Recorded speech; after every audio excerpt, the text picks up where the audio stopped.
Recently, player sentiment surrounding Valorant seems to be on a steady decline. Whether it's in the comments on social media or people making videos themselves, the common theme is that people are waking up to a few different issues in the game, both old and new, so I wanted to chime in on not only what those problems actually are, but also what Riot can actually do to make the experience better for everyone. Now obviously, two of the latest skin bundles, being EXO and Helix, both missed the mark with the community for various reasons, and I'll get to those problems shortly, but there's another topic I want to talk about first, which is the store system itself. When Valorant first launched, there were only 40 skins in total and 4 slots in the store which reset daily.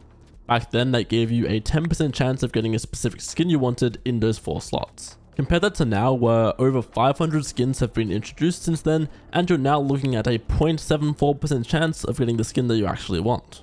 Now there are variables like how many skins you actually own, and sometimes you'll just get plain lucky, but the point I'm getting at here is the overall lack of change and no effort to accommodate the rapidly increasing number of skins in the game. Even 3 years ago, this was already something that people were complaining about online, and this problem is only going to get worse and worse as time goes on if nothing changes. From Riot's perspective, there probably isn't an actual issue here, and they have a system that makes money for them. The countdown timer adds a sense of artificial scarcity and in general creates FOMO surrounding skins in the store. Players want to check their store every single day to get their favorite skin, and then immediately feel the need to purchase it if it shows up because they don't know when or if they'll even see it again. It does make sense as a business practice for Riot, as this keeps players engaged and interacting with their game on a daily basis. I just wish this was done in a way that is friendlier to the player and gives them some control over what skins appear. There's a similar problem when it comes to the night market. It used to feel really special and hyped up, but nothing has been improved or changed about it for a few years. As more and more filler skins get added to the game and players buy the few skins they do actually like, it becomes less and less likely to get anything you want at a discount. Another major issue is that you can't even get the higher tier skins or expensive knives in the night market, making the whole thing a little less enticing. At the very least, they could make it a small chance to receive those higher tier skins, and then there are other improvements everyone has already suggested, like a wish list so you have some sort of influence over what appears, or re-rolling the night market to see a wider selection of skins. So those are the rotating stores, but now let's talk prices, where Valorant usually has fairly consistent pricing points depending on the contents of different bundles. For example, a premium tier skin bundle with 4 guns and a knife pretty consistently costs 7,100 Valorant points. Now what counts as premium definitely varies, and there are some bundles out there which absolutely should not cost this much, but overall this has been a consistent price point we've seen over 5 years for this tier of bundle with 4 guns and a knife. A few weeks ago though, Riot released the Helix skin bundle, which only has 2 gun skins and 1 knife. If we strip away the price for a second, I will say this bundle is overhated.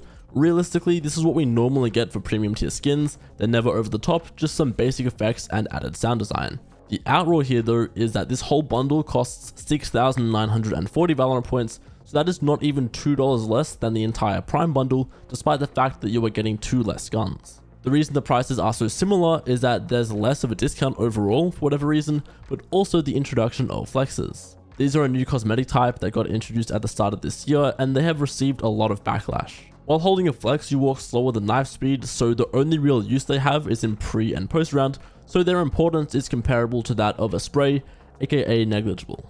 At their core, I do think that flexes are a fun new idea for a cosmetic type, but it is just ridiculously overpriced at almost $15. This costs a tiny bit less than the Prime or Reaver Vandal, and what's worse is that if God forbid you go to buy the bundle itself, the flex ends up accounting for more of the price than the Phantom skin, when in reality you will actually get probably 90 to 95% of gameplay out of the Phantom and almost nothing out of the flex. They should be priced as what they are, a neat little extra, as opposed to equal value of a gun skin. I will admit there are some really cool potentials for flexes, like showing off your rank or agent mastery, but for now this feature feels more like a cash grab rather than allowing players to actually flex anything other than their wallet. The other bundle we need to address is EXO, which at the exclusive tier you would almost always expect to cost 8,700 Valorant points, but no, the entire thing was actually 9,500, which is the same as Kuranami. I do love how the EXO skins sound, but I just don't think there is a world where they're on the same tier as Kuranami. There is no clear upside or upgrade to justify the price increase, and this bundle copped the most backlash we have seen in a long time. There are some people who will just laugh and say, well, if you can't afford it, then just don't buy it, or say that no one is forcing you to buy the bundles, which is absolutely true, but when that's the only thing that is consistently added to the game as content, there isn't much else to look forward to or talk about. At some point you have to wonder, how much is too much to pay for a Valorant skin? We're buying something intangible at the end of the day, so the actual value is entirely dependent on how much the consumer is willing to pay for it. For some players, the skins have been too expensive from day one, but then there are others out there who are happily running around with their flashy new exo katana. This whole issue of escalating skin prices is only amplified by the Radianite system. After already paying 1,775 Valorant points for a gun skin, you then need to fork out 30 Radianite points to unlock the actual effects, and a further 45 Radianite for color variants. Based on the price of Radianite, that effectively means you're spending an extra $50 to properly use what you already paid top dollar for. Now yes, you obviously can earn Radianite over time by buying the battle pass, and there are players out there who have thousands of Radianite simply because they don't buy many skins, but that doesn't change the fact that this is a flawed system and it has been in the game for far too long. Removing Radianite as a whole would be the most preferred option, but seeing as that's unlikely, at the very least more ways to acquire Radianite should be implemented, whether that's through sheer playtime, challenges, kingdom credits, anything that just rewards you for playing the game more. They really should just make it so that if you buy the whole bundle, the skins automatically come fully upgraded, but unfortunately that just isn't the standard right now. Radianite is basically the only reason Valorant skins are actually that badly priced. Marvel Rivals has been getting a lot of praise and recognition, mostly just because it's the new kid on the block, but also because of the way they do their skins. The thing is, at a baseline value, these costs are genuinely similar, and in both cases you get sound and visual upgrades to the main thing you see on your screen during gameplay. The only issue is the excess cost to upgrade and fully max out your skins in Valorant, making it a worse overall deal. Another thing Rivals does really well though is rewarding people for simply playing the game. You can eventually earn these skins for free by slowly accumulating the currency. I know we're talking about two completely different games here, but in Valorant the most you'll ever get for free is a pistol skin, nothing for the main guns, and absolutely nothing with effects. That leads me into the next overall issue people have with Valorant right now, and that's the lack of things to grind for. You've basically got the battle pass and the rank ladder, that's it.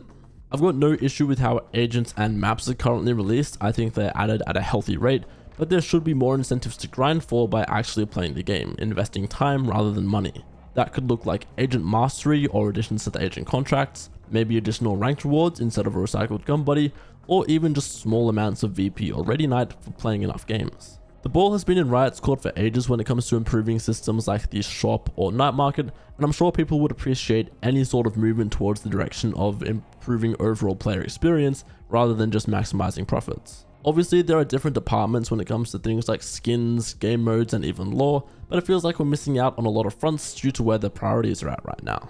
At the end of the day, while they're still making money, Riot aren't under any pressure to change anything, that is unless people actually start talking about the issues at hand and voting with their wallets. I still have a lot of passion for this game and plan to keep on doing what I do, but I feel like for the average player, Valorant is in a pretty stale place right now, and I think these are some issues worth shining a light on so that hopefully something changes.